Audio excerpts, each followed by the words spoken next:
Hello, everybody.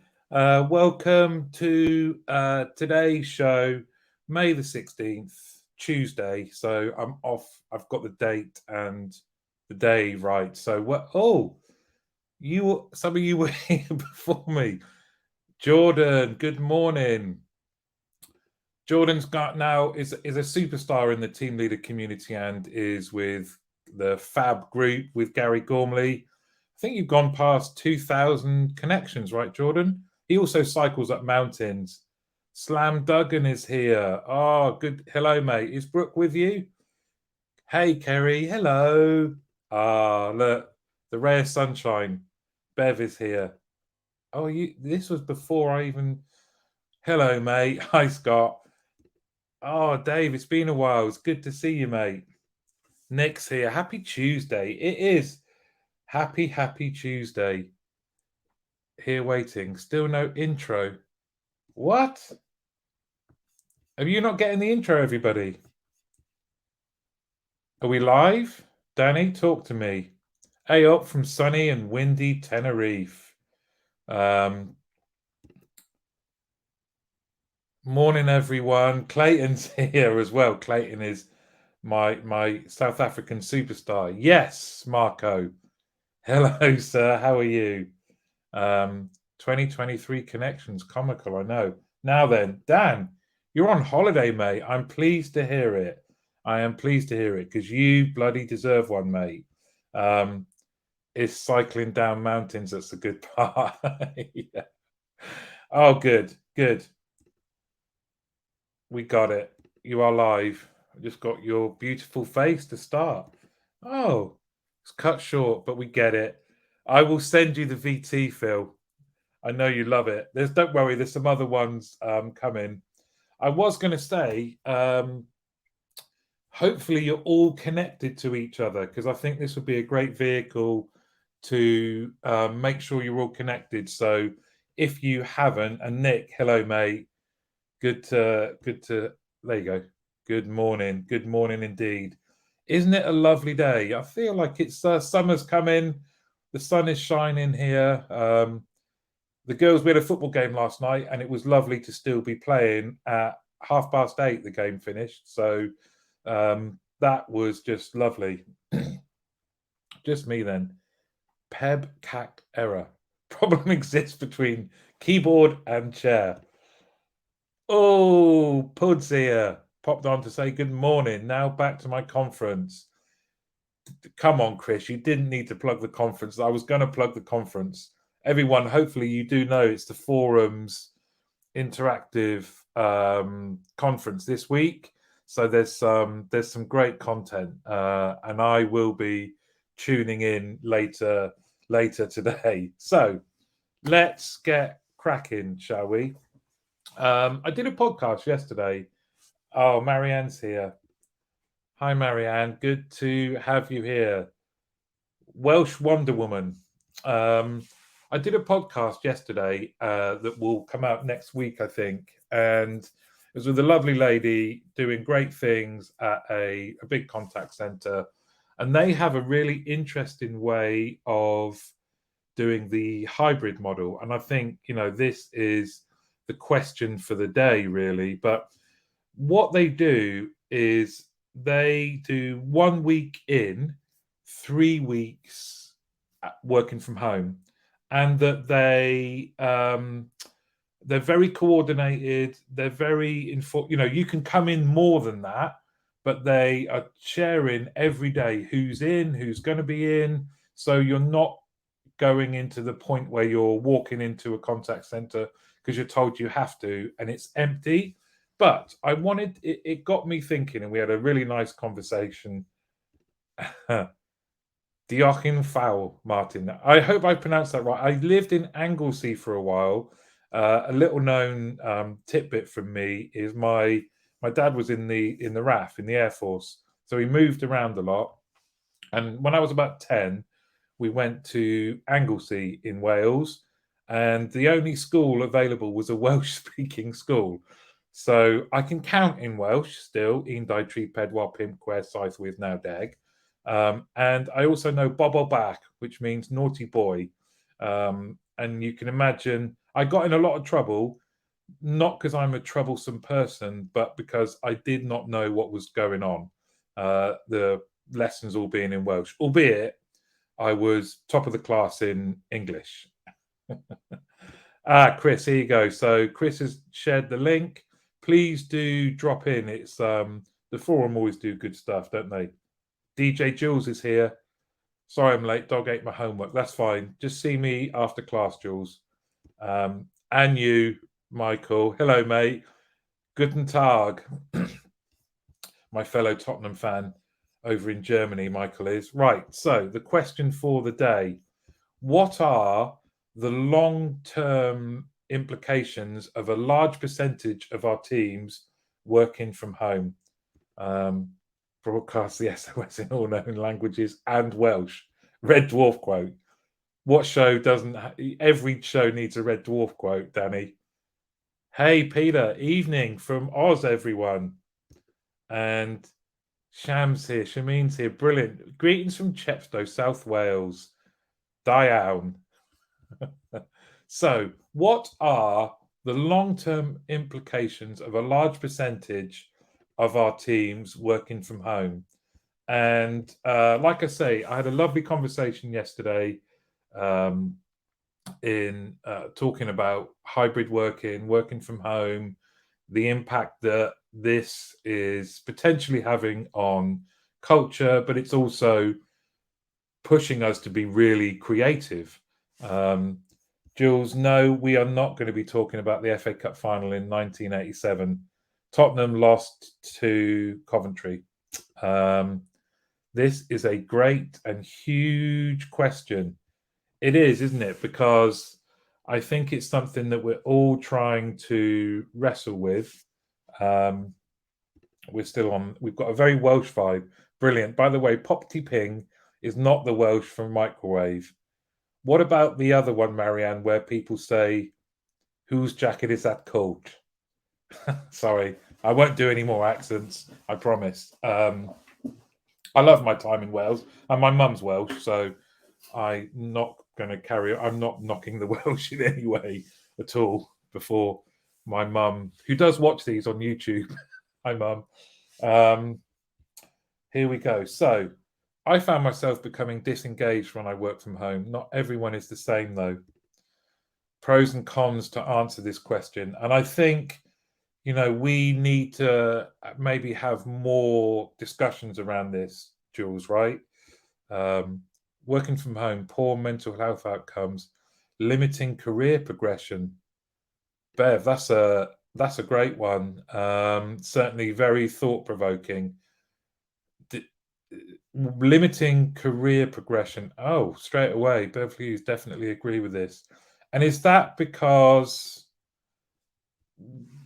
the career progression is limited because you're not around those kind of conversations, or you're not visible to influence, decision makers and influencers?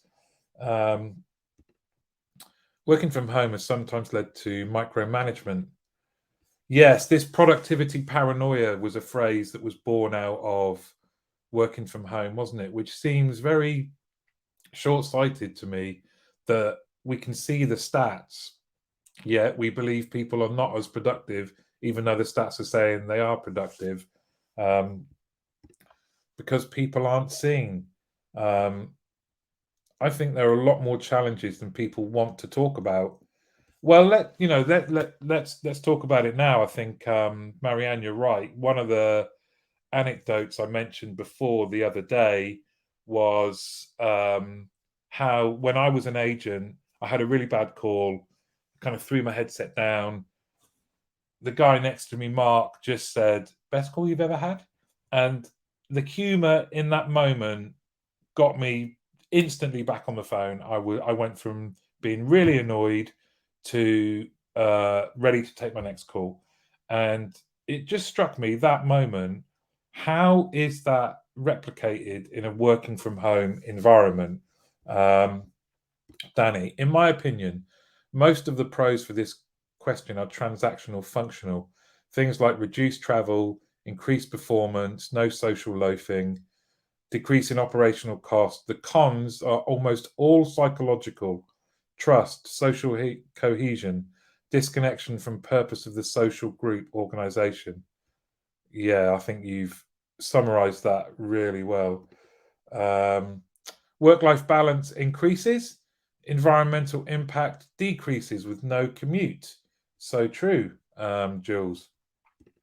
I used to be Mr. Working from home is great. Before COVID, I worked remotely a lot and encouraged others to do it. So Phil, Slam Duggan, does that mean you're now not that, or are you still that, or half and half? I find from a business you're limiting how much you're seen and heard, less chance to be thought of when promotions become available. I hadn't even really considered that. There are some sweeping statements here. This is from Nick. If set up right and recruitment and training and management is set up right, working from home can be great.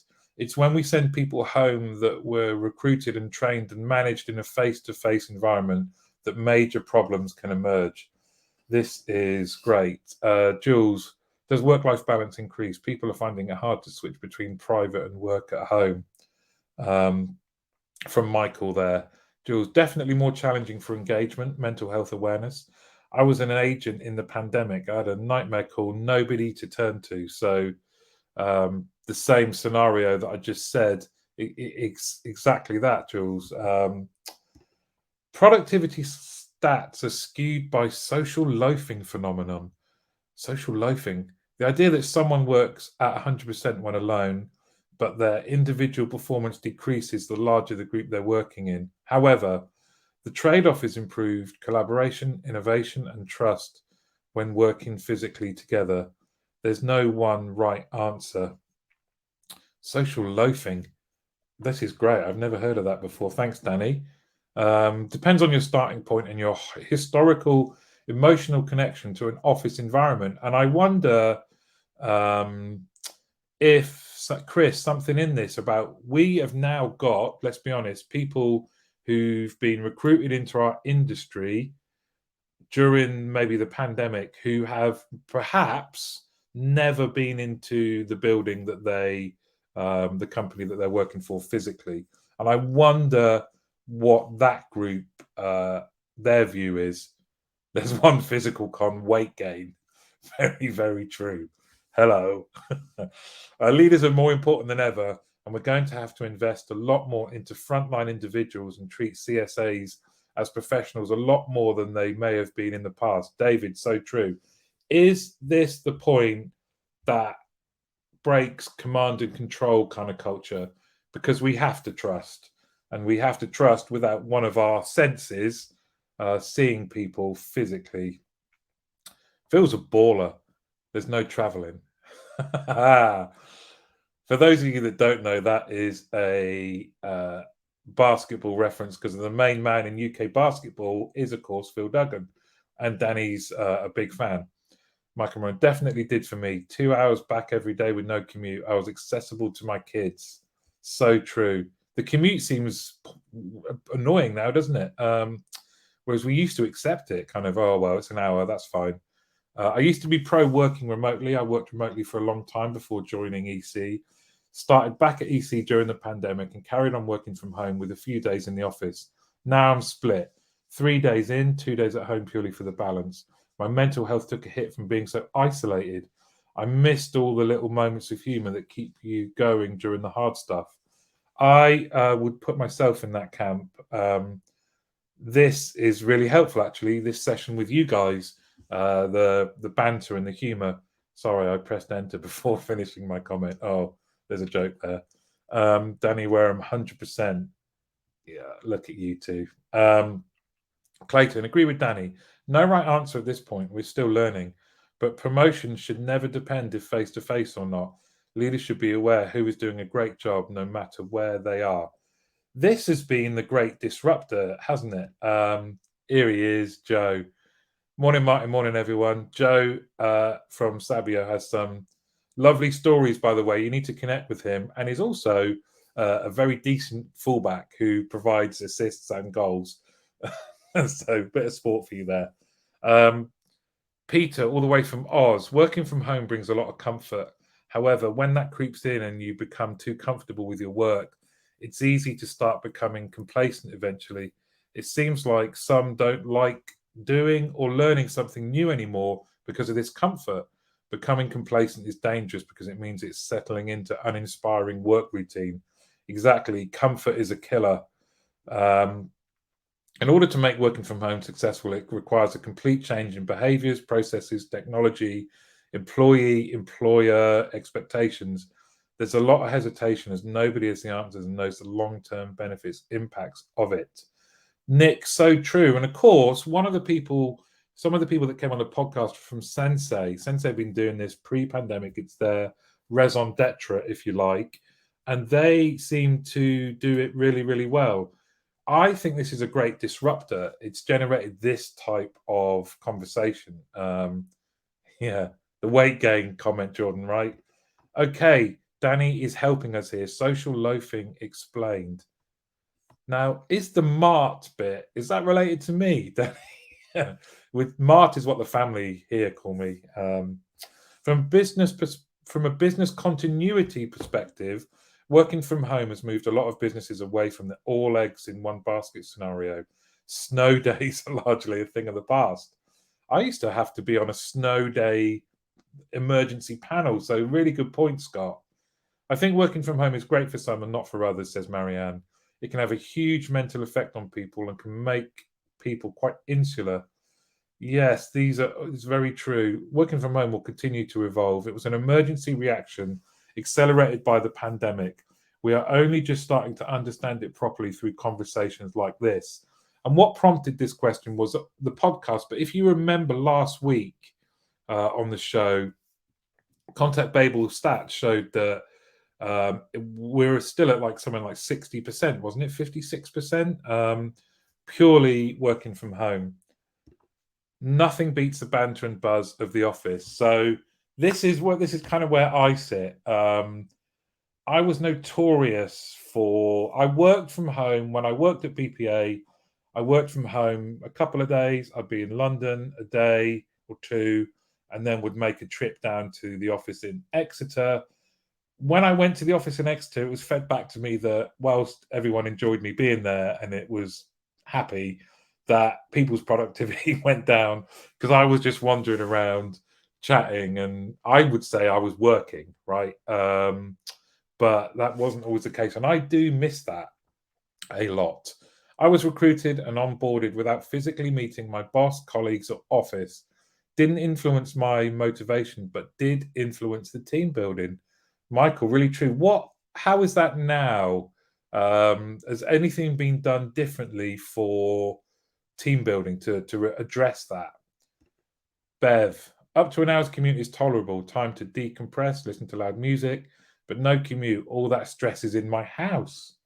Very true. And this is, I don't know, certainly during the pandemic, I made a point of I do the dog walk in the morning. So that's my commute. And mentally, when I come in, that's my workday starting. I haven't yet sorted out the end of day one because I think you have to replicate that decompression, right? Here's a reminder from Danny, our culture vulture. You are not working from home. You were forced to work from home because of a legally enforced employment change due to a global pandemic. Some organizations still have that hangover. Some haven't analyzed or understood best learnings and practices from that period. So true. And honestly, if there are companies out there that still have any kind of message that refers to workforce planning implications due to COVID, then you need to get in the sea because, come on, that doesn't help the perception of our industry. And I have still heard a few. Danny likes Nick Thompson dropping facts. Bev, Danny Ramble sorted out their contracts. Very true. This conversation shows how different we all are. Some hated working from home, says Nick. Others loved it. And then hybrid gives a bit of both worlds. Choice exists where it didn't much before. Something to celebrate. So true. And this has been a great disruptor, hasn't it, Nick? It was a long URL. So I shortened it just for you. Danny, you are making me feel very special. Ah, man, miss those snow days. Yeah, me too. We used to plan where people were, where they could get lifts, whether public transport was working, how we were going to clear paths around the place. Yeah, it was great. Uh, David's here. Hello, mate. Happy with the result last night, no doubt. Bev Hughes from Nick. I live 7 miles from the office, hybrid working though, and it can often take me 45 minutes to get to the office. Oh, you do drive though, Nick. I'm finding the drive through all of the traffic decreases my positivity and increases my stress levels when I eventually get to the office. So true. Get a scooter, Nick. You could probably run that. You're fit as a fiddle. Working from home has its good points and bad points, said David, straight in with a comment. Love it. However, we shouldn't immediately make the assumption that just because person A thinks it's a bad idea, it's a bad idea for everyone. Hybridized workforces work, but do require a good deal of thinking about. I find it hard working from home. I like being surrounded by a wonderful team. The natural noise I find inspiring. So true. Marianne, I hate working from the office as I find it difficult to concentrate. Each to their own. There you go. In 2 comments, we have exactly the sort of points of the conversation we should be talking about. Rather appropriately, there's an article on BBC News this morning regarding the spike in long-term sickness across the nation, and it states back and neck pain that is potentially linked to working from home as a contributing factor. Companies should offer employees the same DSE suitable equipment as office staff. Very true. That's fascinating, Scott. Maybe if you could drop the article in, that'd be brilliant. And you wonder, don't you, about the whole DSE thing? It was a cursory comment initially, wasn't it? Nick Thompson, get up earlier. My only pet hate for the morning evening commute is train strikes. It means I have to cycle 24 miles. Come on, Jordan, is this just a link so we can talk about the fact you cycle 200 miles and don't even think about it. I'd be keen to see the numbers of sickness as a result of being working from home. When the option was to be in the office or sick, many would choose to call in sick. Now with the third option of working from home, even when sick means companies can get someone in, even if it's only working at 50% rather than 0%. So true. I worked 12, 15 hours a day, 7 days a week through the pandemic in a tiny 6x6 room. First thing I did when I had time was build a garden office and move work out of my home. We all need some delineation between work and home. For some, that's physical. For some, it's time. But we all need some way to prevent work becoming life. So true. Scott, brilliant. Thank you, mate. Scott's dropping the comment there. Marianne Withers from Jules. This shows also in schools, post-pandemic absenteeism is a huge issue. My partner is a teacher. Having the hybrid model will work for future employees that will transition into the workplace easier than working from home. There is a huge mental health challenge for schools that will transition to the workplace. Wow. We have a problem coming. Thanks, Jules. One of the things I noticed as well that schools have maintained virtual parents' evenings, which I am so pleased about because they're so much more efficient. You can focus better. And it's a great example of us keeping something from what the pandemic forced us to do because it's made our lives better. Scott Williams, I read that earlier on the BBC website. Look, we have our finger on the pulse, everybody. Scott Williams, in Germany, companies can apply for additional money to provide decent office equipment for work from home employees. What's the legal standing here in the UK? Does anyone know? Jordan Powell, weird flex, but okay. There, brilliant. That is the point. We're all individuals and have different thoughts and feelings.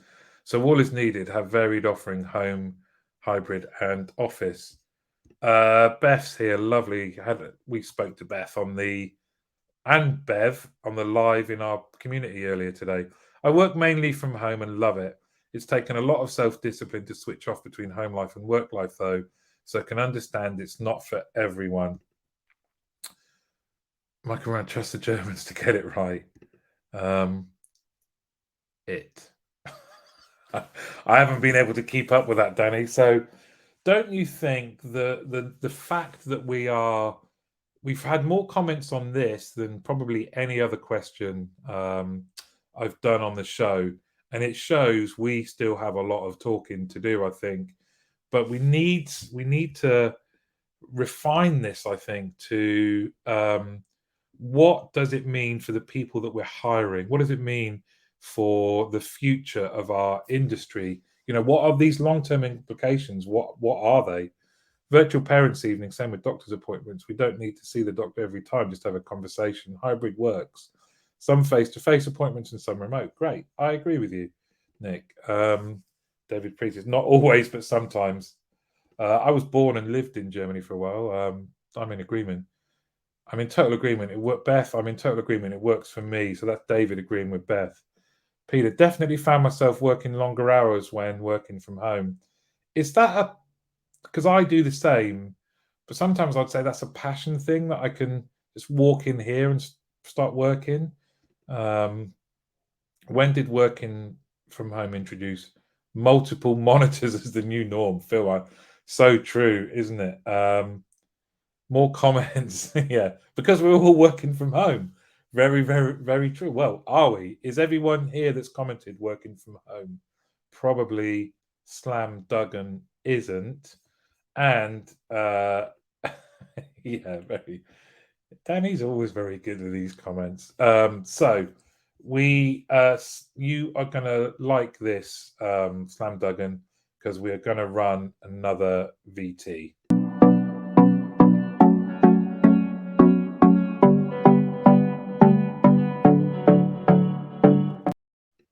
So it's time for your input, and I need you, if you can, please. There you go. There's the instructions. It's our old friend, menti.com. So go to menti.com and enter the code 5639 7035. So 5639 7035. Or use your camera on the old QR code. And we're going to go to, let me just get this working. Chat GPT will cause a significant reduction in our agent workforce over the next year. I was a little bit disappointed with myself. I was going to try and get through a whole show without registering Chat GPT. I wanted your opinion. You guys have become my group mind, my group brain. So far, we have the winner of by a large way is it will not cause a reduction in our agent workforce. If you have answered that way, maybe in the comments you could drop in why you think that. Run the VT. Here we go. Oh, got to run now. Not physically. You understand later. Thanks, Bev. For what I do, I still need to physically see workplaces and people. There's only so much cultural evidence you can witness remotely. In my head, so I'm not wasting an hour of my day commuting. So I don't mind working a bit longer here and there. Very true. I run the VT. Yes. We simply cannot allow businesses to transition back in the working office just because there are some concerns with working from home. If it's the right thing for a business, then that's cool. But do the analysis. Really look to understand why that's the case. It took 20 years for working from home to be possible in many businesses. Let's not just fall back into old ways. So true, Dave. Not sure if I could take part in this event if I was in the office. Shh, or they'll find out. Nah. Okay. CX will always need humans in the loop. Very true. Please, though, if you feel comfortable with it, if you voted agree, please maybe could you say why? It's not ready, plain and simple. We want to avoid another crypto NFT situation. Mad rush, then the bubble bursts. Danny, is it you then? 100% yes. Some organizations don't seem to need any excuse to reduce costs through layoffs. Vodafone announced 11,000 today. You're kidding. Wow. ChatGPT will be used to improve efficiencies, which is a metaphor for How do we reduce our biggest costs, i.e. people? Wow. Well, Vodafone's close. The headquarters are close to me. The headquarters in Newbury. That is devastating news because I know the impact that's going to have on the community. Oh dear. May result in repurposed time due to more effective, better conversations. Less agents, but more technical business ops roles. Nick, I like your thinking. Use Chat GPT to enhance the skill level of the agents. Impact, yes. Significant, not yet. Interesting, Scott. Customers rightly expect empathy, which is something Chat GPT cannot offer. Exactly, it cannot chat. But this, you make an interesting point, Scott, is that maybe this is coming, and this was the fact I refined it to the year has led to these results that we're seeing here. Let's understand it. Put in a few years of making mistakes with it. Build more solutions around it. Then we'll see where it fits in. It's class as a foundation, though. Phil, you talk so much sense. I'm following you, Phil. Chat GPT can assist with automation, says Sham, when integrated with processes and back-end systems properly. Very true. Stuff that agents shouldn't be involved with anyway. Really good point. But there's a ton of work to do on both ends, the business and the tech, before it can realistically reduce headcount. Customer contacts have already become more complex, says Nick, because of a better web information access for simple requests. AI may help agents access info, but not customers as much. And AI has limitations. It can boil the ocean of knowledge very quickly, but cannot yet interact with a customer as a human can. So true, Nick. Dave says, for me, it's who knows. Just because I don't think tech, CX, CS teams will work together quickly enough. 2 years from now, we'll be doing most of our emails and chats. Really, really good point. Well, thank you. Oh, here we go. The tractor caused layoffs in the cow community. The internet caused layoffs in the library community.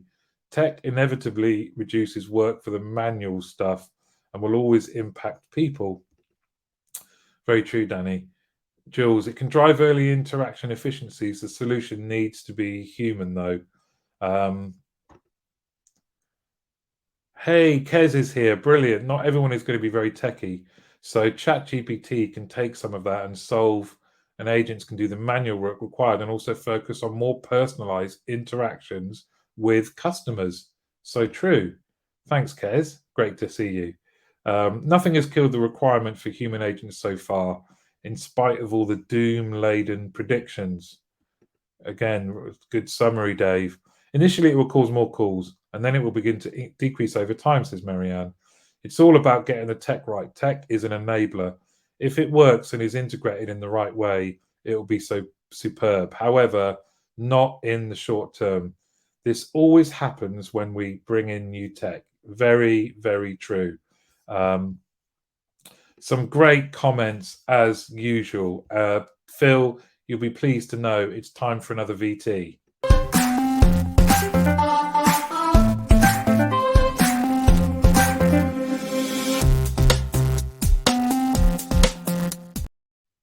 I don't know about you, that's probably my favorite one. Who's up for a game of Chat GPT bingo at the expo this year? Take a shot every time someone mentions it. I'm in. We'll be drunk. Okay. The read along. Contact Babel.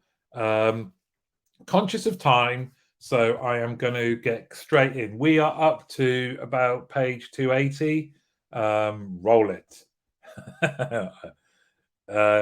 Yes, me. So far, me, you, and Phil. Then Dave were on the shots at the expo. So we're at multi-channel section. Now I learned by reading this a new phrase. I will hold my hands up and say I had no idea that there is a phrase in common use called multimodal. So before we do the next sections, I just want to share with you the definitions that were used in the forthcoming stats. So for multi-channel, it is we offer a choice of channels to customers from which they can use one in a single interaction. If they change channel, the context and history is lost. Multimodal, which was a new one on me, so every day is a school day. We offer a choice of channels and customers can use more than one in the same interaction. For example, an agent can send an email or SMS to a customer while they are talking on the phone. And then omni-channel. We offer a choice of channels and can use more than one over multiple interactions while retaining the history and context of the original inquiry. Relevant information follows the customer across channels and interactions. So, has everyone got it? And please, was anyone else also not aware of what multimodal meant? Well, let me just catch up. Customers want things easy and fast and simple, and giving them options on how they can use different channels and services offered can contribute to growth and customer retention. So true, Kez. And let's have a look then, because that's a nice little link to the current state of our industry when it comes to multi-channel, multimodal, or omni-channel by contact center size. So the light blue, is multi-channel, darker blue, multimodal, and omni-channel is the dark blue. So you can see here that as an average, we have 55% of our industry in multi-channel. And if you remember, multi-channel is we can offer different channels, but they can only use one in a single interaction. If they change channel, context is lost. So you can see 55% are in multi-channel, 14% in multimodal, and 31% in omni-channel overall. And then you can see here the differences between the two. Please send me that slide. Yes, of course, I will put it in the newsletter, Michael, but I'll send you it as well. It's what the Power Rangers shout before they combine, isn't it? That's where I knew I'd heard it somewhere. Is this just UK or EMEA? This is just UK. So interesting. Does that tally with everybody's understanding? I hope so. It's nice to have some actual stats behind some of our concepts. Here we go. Oh, Neris is here. Brilliant. Skeptical senses are tingling. Spider-Woman. 42% omni-channel for large is, I suspect, a stretch.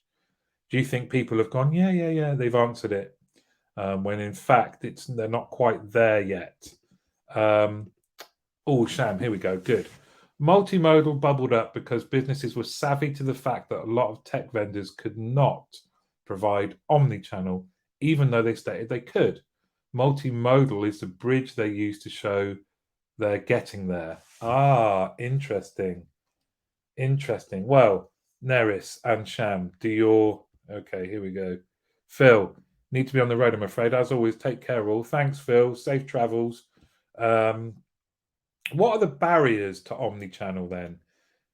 So these were the top 3 barriers to omni-channel. And I guess it's no surprise that by far in first place, the darker red, that the technology platform does not support a single customer view. Michael responding to Neris, maybe just 2 or 3 channels, not all.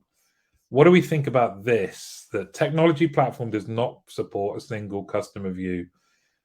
By far the highest first response in terms of this is our number 1 barrier to omni-channel, followed by business processes are siloed and separate, followed by an insufficient budget to carry out the required changes, then lack of strategy and vision about omni-channel. So there's some here that that can be resolved with effort and focus, and others that seem to be dependent on budget, right? No real surprises here, or are there? Agents lack skills and capabilities to handle multiple channels. Really? Is that really how people have answered? I'm surprised by that. Jack of all trades, master of none. Just because you have all channels doesn't mean you execute on them very well. I think that's what I am, Nick, actually. Jack of all trades, master of none. Well, certainly I was when I was running teams. Looks like the biggest investment in modal channel is in large contact centers, more money available, greater vision, better resources. I think certainly the first one is true, right? But more money.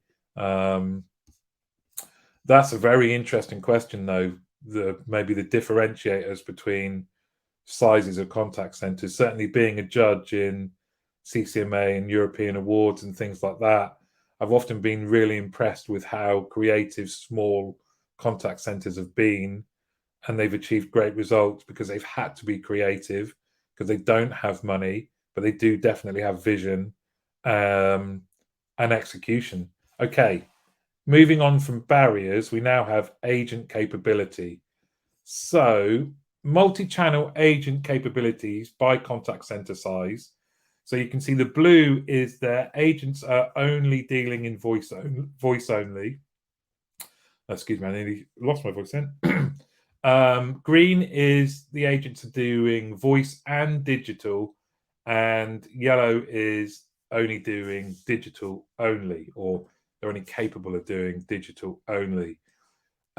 Again, is this a surprise? So for the smaller contact centers, 55% of the respondents said their agents are doing voice and digital, as opposed to the average of 44%. And in large contact centers, only 32% are doing voice and digital. Neris, okay. Here's lovely Neris, and she's saying the lack of clarity on the value of having a universal channel queue where customers can pivot, elevate across channels within an interaction, and the fact that agent teams are still predominantly siloed, so an omni-channel solution is not supported by omni-channel agents. What a lovely comment. So insightful. Lack of clarity on the value of having a universal channel queue. And what do we think of this then? In large contact centers, in 60% of the respondents to Contact Babel said that their agents are voice only. It's interesting, isn't it? Now, in terms of channels, what do people think the next 12 months will bring? Well, they think this. I mean, this is, I found this amazing that how many contact centers are still dealing with letters? And I know we have an aging population, and I certainly don't want to disengage or poo-poo that, but I found this fascinating that for letters, 32% of respondents said there'll be no change. Obviously, you'd expect a decrease. Web chat is going to increase. Social media will increase, but haven't we been hearing that forever and a day? Telephony will increase. SMS messaging, WhatsApp will increase. Again, interesting, very, very interesting. Also, on telephony, no one thought that they would see any kind of decrease. Nick is saying large populations enable greater specialism. So big contact centers can focus staff on one channel. Really good point. Fax is still a thing in Germany. Wow.